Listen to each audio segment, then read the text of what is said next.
Hello bachon, let us read this question. The question says a pair of dice is thrown. Find the probability of getting 7 as sum if it is known that second die always exhibit a prime number.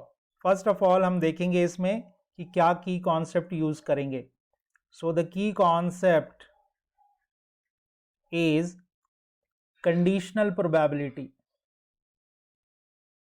Conditional probability. ठीक है. Conditional probability क्या होती है बच्चों? जैसे हम कहें कि probability of A when B has already occurred, this is equal to probability of A intersection B upon probability of B. Right. तो इसी क्वेश्चन को आइए हम लोग देखते हैं कैसे सॉल्व करना है. A pair of dice is throne. तो सबसे पहले अगर हम ए पेयर ऑफ डाइस फेंक रहे हैं तो क्या क्या सैंपल स्पेस में एलिमेंट्स बनेंगे.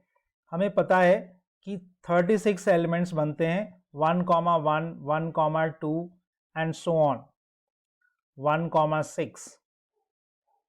इसी तरह से 2, 1 से लेके 2, 6 तक आएगा. 3, 1 से 3, 6,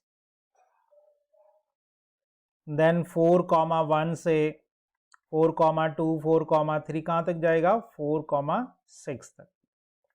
and then we will have 5, 1, 2, similarly 5, 6, है ना.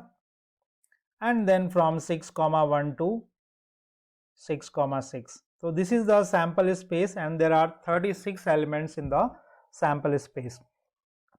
अब हम लोग कंसीडर करते हैं एक event. Right.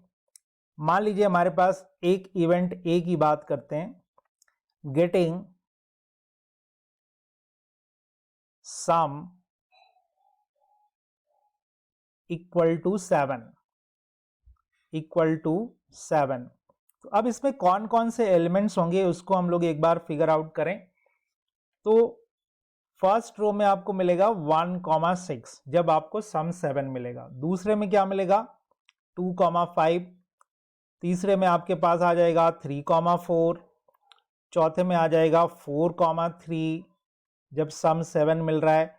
Then we will have 5, 2 and lastly we will have 6, 1. B एक ऐसा इवेंट है जब सेकेंड डाई हमेशा प्राइम नंबर शो करे. राइट. बी second die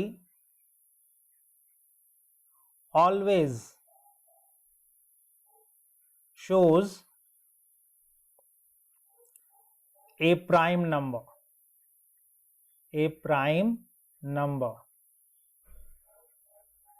तो बी में कौन कौन से एलिमेंट्स बनेंगे? यानी सेकेंड जो आउटकम होगा वो हमेशा एक प्राइम नंबर हो. तो फर्स्ट रो में क्या क्या मिलेगा देखिए. 1, 2. So 1, 2 is a prime number. Then 1, 3.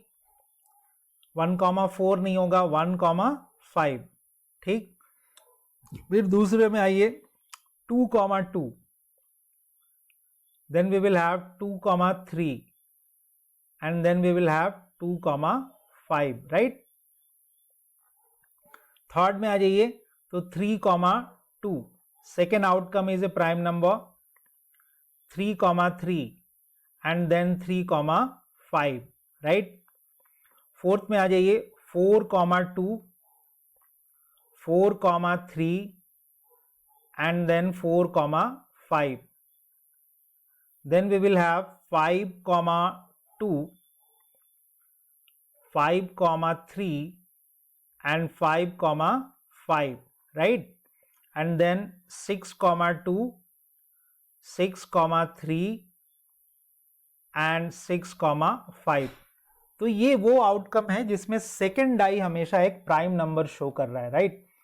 तो अब हम लोग यहां से देखेंगे कि ए इंटरसेक्शन बी में कौन कौन से एलिमेंट्स पॉसिबल हैं. तो 7 वाले अगर हैं कोई तो वो हमारा हो जाएगा जी. तो देखिए यहां तो 7 नहीं मिल रहा. हाँ 2, 5. यहाँ आ जाइए 3, 3 इधर नहीं है. 3, 2, 6 3 नहीं है. 4, 3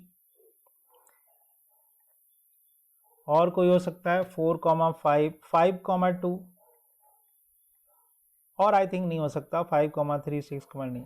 ठीक है, तो ये 3 एलिमेंट्स हमें कॉमन दिख रहे हैं। कौन कौन से? 2,5, 4,3 एंड 5,2।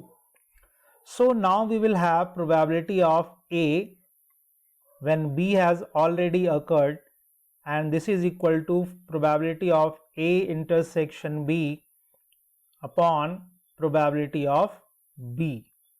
तो A intersection B में कितने एलिमेंट हैं?